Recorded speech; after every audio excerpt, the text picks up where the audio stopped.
ಇದಾಗಿದ್ಮೇಲೆ ವಿವಿಧ ಸಂಘ ಸಂಸ್ಥೆಯವರು ಯಾರು ಸಾಹೇಬರಿಗೆ ಸನ್ಮಾನ ಮಾಡೋರಿದ್ದೀರಿ, ಮಾಲಾರ್ಪಣೆ ಮಾಡೋರಿದ್ದೀರಿ, ಅರ್ಜಿಗಳು ಕೊಡೋರಿದ್ದೀರಿ, ಒಬ್ಬೊಬ್ಬರಾಗಿ ದಯಮಾಡಿ ನ್ಯಾಯಾಲಯ ವೇದಿಕೆ ಮೇಲೆ ನೂಕಾಟ ಆಗದ ರೀತಿಯಲ್ಲಿ ಒಬ್ಬೊಬ್ಬರು ಬಂದು ಮಾಡಬೇಕು ಅಂತ ಹೇಳ್ತೀವಿ.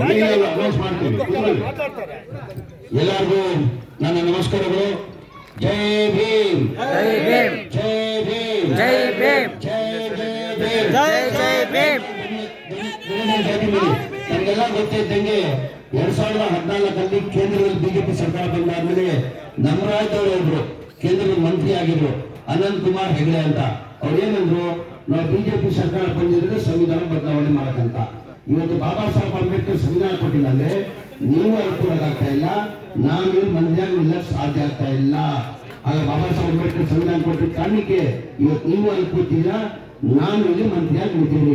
ನನ್ನ ಕರ್ತವ್ಯ ಜೋರಾಗಿ ಬೆಳೆದು ಜೈ ಭೀಮ್, ಜೈ ಭೀಮ್, ಜೈ ಭೀಮ್, ಜೈ ಜೈ ಭೀಮ್. ನನ್ನ ಆತ್ಮೀಯರು, ನಮ್ಮ ಪಕ್ಷದ ಮುಖಂಡರು ಅಂದ್ರೆ 72ರಲ್ಲೇ ಎಂ.ಎಲ್.ಎ ಆಗಿರೋ, ಎಷ್ಟಲ್ಲಿ ಅಂದ್ರೆ 56 ವರ್ಷ ಹಿಂದೆನೆ ಎಂ.ಎಲ್.ಎ ಆಗಿ, 2 ಬಾರಿ MP ಆಗಿ, 1 ಬಾರಿ ರಾಜ್ಯಸಭಾ ಆಗಿ.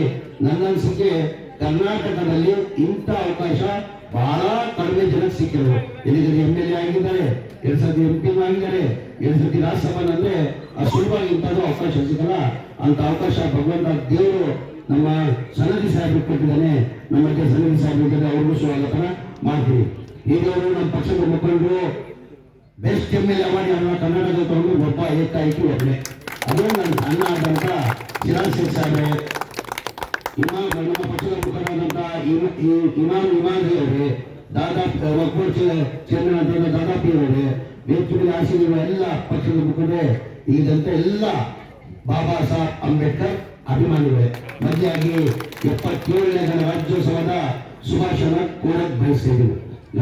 ಗಣರಾಜ್ಯೋತ್ಸವ ಅಂದ್ರೆ ನಮಗೆಲ್ಲ ಒಂಥರ ಇವತ್ತು ಸ್ವಾತಂತ್ರ್ಯ ಕೊಟ್ಟಿದ್ರೆ, ನಾನು ಮಂತ್ರಿಯಾಗಿ ಗೊತ್ತಿದ್ದಕ್ಕೆ ಬಾಬಾ ಸಾಹೇಬ್ ಅಂಬೇಡ್ಕರ್ ಸಂವಿಧಾನ ಕೊಟ್ಟಿದ್ದಕ್ಕೆ ಇವತ್ತು ನಾನು ಮಂತ್ರಿಯಾಗಿ ನಿಲ್ಲಕ್ಕೆ ಸಾಧ್ಯ ಆಯಿತು.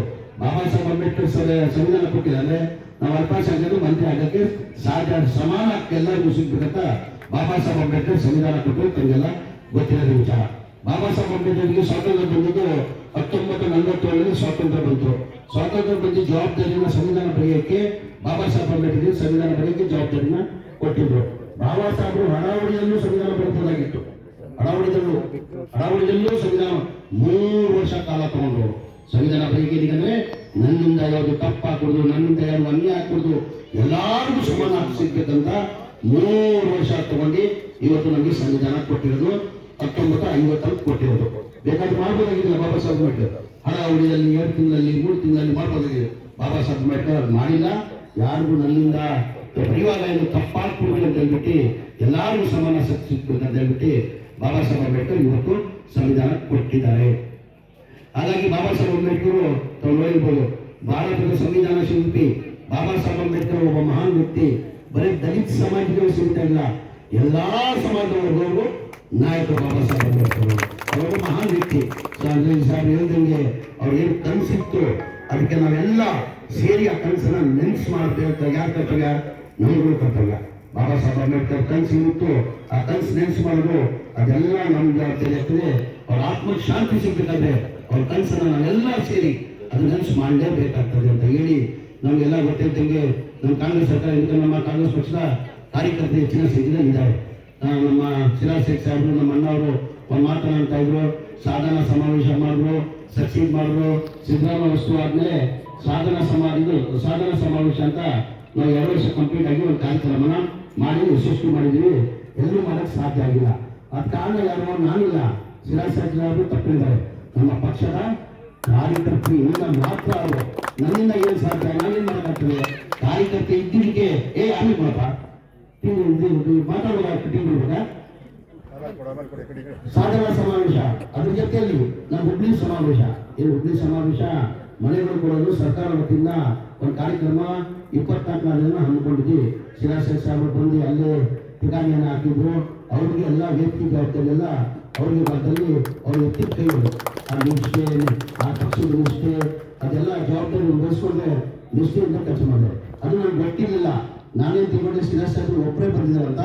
ಅಂದ್ರೆ ಇಲ್ಲಿಂದಲೂ ನಮ್ಮ ಪಕ್ಷದ 50 ಜನ ಕಾರ್ಯಕರ್ತರು ಮಾಡಿ 18 ಇಂದ 20 ಗಂಟೆ ಕೆಲಸ ಮಾಡಿದ್ರೆ ಅಂದರೆ ನಿಜವಾಗ್ಲೂ ನನಗೆ ಗೊತ್ತಿಲ್ಲ. ರಿಯಲಿ ಅವ್ರಿಗೆ ನಾನು ಇಲ್ಲಿಂದಲೇ ಅವ್ರಿಗೆ ಸ್ವೀಕರಿಸ್ತೀನಿ. ಯಾರ್ಯಾರು ಬಂದಿಲ್ಲ ಯಾಕಂದರೆ ನಾನು ಜನತಾದಳ ಪಕ್ಷದಲ್ಲಿ ಇದ್ದವನು, ಜನತಾದಳ ಪಕ್ಷದಲ್ಲಿ ಇದ್ದಿದ್ದು ನಾನು ಆ ಪಕ್ಷದ ಕಾರ್ಯಕರ್ತ ನೋಡ್ತೀನಿ. ಕಾಂಗ್ರೆಸ್ ಪಕ್ಷಕ್ಕೆ ಬಂದು ನಾನು 9 ವರ್ಷ ಆಗಿದೆ, 9 ವರ್ಷ ಆಗ್ತಾ ಬರ್ತಾ ಇದೆ. 17 ಅಂದರೆ 9 ವರ್ಷ ಆಗಿದೆ. ನಮ್ಮ ಕಾಂಗ್ರೆಸ್ ಪಕ್ಷದ ಕಾರ್ಯಕರ್ತರಿಗೂ ಬಹಳ ಹತ್ತಿರದಲ್ಲಿ ನೋಡ್ತೀನಿ. ಜನತಾದಳಕ್ಕೆ ಮತ್ತು ಕಾಂಗ್ರೆಸ್ಗೆ ವ್ಯತ್ಯಾಸ ಏನಂತಂದ್ರೆ ನಮ್ಮ ಪಕ್ಷದ ಕಾರ್ಯಕರ್ತರು ನಮ್ಮ ಪಕ್ಷ ಅಂದರೆ ತಾಯಿ ವೃದ್ಧ ನೋಡ್ತಾರೆ, ತಾಯಿ ವೃದ್ಧ ನೋಡ್ತಾರೆ. ನಮ್ಮ ಪಕ್ಷದ ಕಾರ್ಯಕರ್ತರು ಆ ಹಿನ್ನೆಲೆಯಲ್ಲಿ ಆ ಕಾರ್ಯಕ್ರಮವನ್ನು ಇವತ್ತು ಯಶಸ್ವಿ ಆಗಬೇಕಾದ್ರೆ ನನ್ನಿಂದ ಇಲ್ಲ, ಎಲ್ಲ ನಮ್ಮ ಇಡೀ ರಾಜ್ಯದ ಕಾರ್ಯಕರ್ತರು ಬಂದು ಮೂಲೆಯಿಂದ ಬಂದು ಕೆಲಸ ಮಾಡಿದವರು ಮುಂದೆ ಬಂದಿಲ್ಲ. ನನಗೆ ಗೊತ್ತಿಲ್ಲಲ್ಲ, ಈ ಹೊಸಪೇಟೆ ಜಿಲ್ಲಾ ಉಸ್ತುವಾರಿ ಮಂತ್ರಿ ಶಿಲಾಶೇಖರ್ ಸಾಹೇಬರಿಗೆ ನಾನು ಜವಾಬ್ದಾರಿ ಸ್ಟೇಜ್ ಕೊಡ್ತೀನಿ. ಅವ್ರಿಗೆ ಶಿಲಾಶೇಖರ್ ಸಾಹೇಬ್ ಹೇಳ್ಬೋದಾಗಿತ್ತು, ಸರ್ ನೋಡಿ ಸರ್ ನಮ್ಮ 50 ಜನಕ್ಕೆ ಯಾವತ್ತೂ ಅವರು ಹೇಳಿಲ್ಲ, ನನಗೂ ಗೊತ್ತಿಲ್ಲ, ಇವತ್ತೇ ವೇದಿಕೆ ಮೇಲೆ ಹೇಳ್ತಾ ಇರೋದು.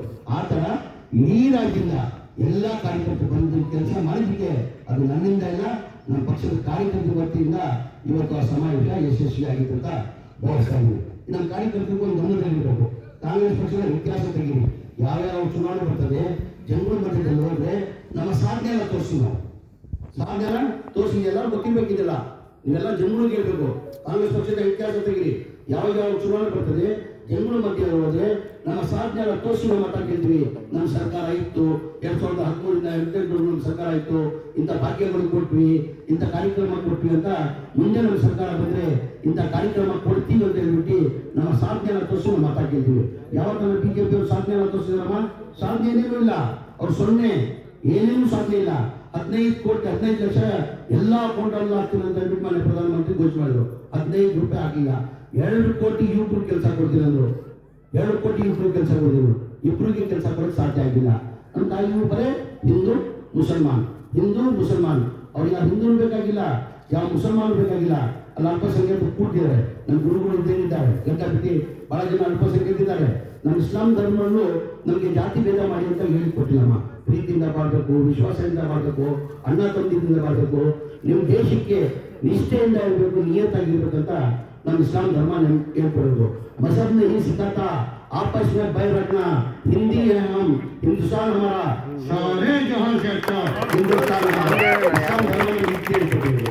ಹಾಗಾಗಿ ನಮ್ಮ ಕಾಂಗ್ರೆಸ್ ಪಕ್ಷದ ಹೇಳ್ತಲ್ವಾ, ಕಾಂಗ್ರೆಸ್ ಪಕ್ಷ ಇದ್ರೆ ನಾವು ಬದುಕಕ್ಕೆ ಸಾಧ್ಯ, ಕಾಂಗ್ರೆಸ್ ಪಕ್ಷ ಇದ್ರೆ ಬಡವರು ಒಳ್ಳೆದಾಗ್ತದೆ. ಈ ಉದಾಹರಣೆ, ಈಗ ಬಿಜೆಪಿ ಸರ್ಕಾರ ಆಯ್ತು 2024 ಅದಕ್ಕಿಂತ ಮುಂಚೆ ಇತ್ತು.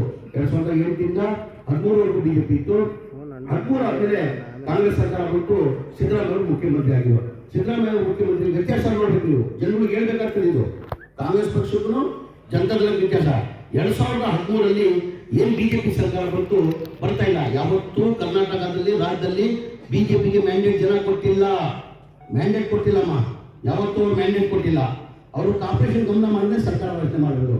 2008 ಬಂದಿದ್ದು 110 ಸೀಟೇ ಬಂದಿದ್ದು ಅವರಿಗೆ. ಆಪರೇಷನ್ ಗಮನ ಮಾಡಿ ಸರ್ಕಾರ ರಚನೆ ಮಾಡಿದ್ರು. ಆ 110 ಬರೋಕ್ಕೂ ಅದು ಕಾರಣ ಅಂದ್ರೆ ಕುಮಾರಸ್ವಾಮಿ ಅವ್ರ ಕಾರಣ. ಯಾಕಂದ್ರೆ ಕುಮಾರಸ್ವಾಮಿ 20 ತಿಂಗಳು ಅಂತ ಹೇಳಿ ಮಾತಾಡಿ 20 ತಿಂಗಳಾದ್ಮೇಲೆ ಅಧಿಕಾರ ಕೊಟ್ಟಿದ್ರೆ ಖಂಡಿತ ಬಿಜೆಪಿ ಬರ್ತಾ ಇಲ್ಲ. ಅಲ್ಲೇ ಅವ್ರು ಎಕ್ಸ್ಪೋಸ್ ಆಗಿ ಅಲ್ಲೇ ಮುಗಿದೋಗ್ಬಿಡೋರು. ಕುಮಾರಸ್ವಾಮಿ ಅವರು ಕೊಟ್ಟಿಲ್ಲ. ನಾನು ಆ ಪಕ್ಷದಲ್ಲಿ ನಿಂತಿದ್ದೆ, ಶಿವಸೇನೆ ಸಾಹೇಬ್ರೆ. ನಾನು ಕುಮಾರಸ್ವಾಮಿಗೆ ಅಂದೆ, ರೇ ಬಿಜೆಪಿಗೂ ಏನಾಗಿದೆ ಮಾತು ತಕ್ಕಂಗೆ ನಡ್ಕೊಳ್ಬೇಕು, ಮಾತು ಕೊಟ್ಟಿದ್ರೆ ನೀವು 20 ತಿಂಗಳು ನಿಮ್ಗೆ ಕಂಪ್ಲೀಟ್ ಆಗಿದೆ, ಬಿಟ್ಕೊಡ್ರಿ ಅಂತ ಹೇಳಿದ್ರು. ನಮ್ಗೆ ಯಾರು ಮಾತು ಕೇಳಿಲ್ಲ, ಬಿಟ್ಕೊಟ್ಟಿಲ್ಲ. ಆ ಸಿಂಪತಿಯಲ್ಲಿ ಅಲ್ಪಸಂಖ್ಯಾತರು ಮಾತಾಡಿದ್ರು, ಇಲ್ಲ ಕುಮಾರಸ್ವಾಮಿ ತಪ್ಪು ಮಾಡಿದ್ರು, ಯಡಿಯೂರಪ್ಪ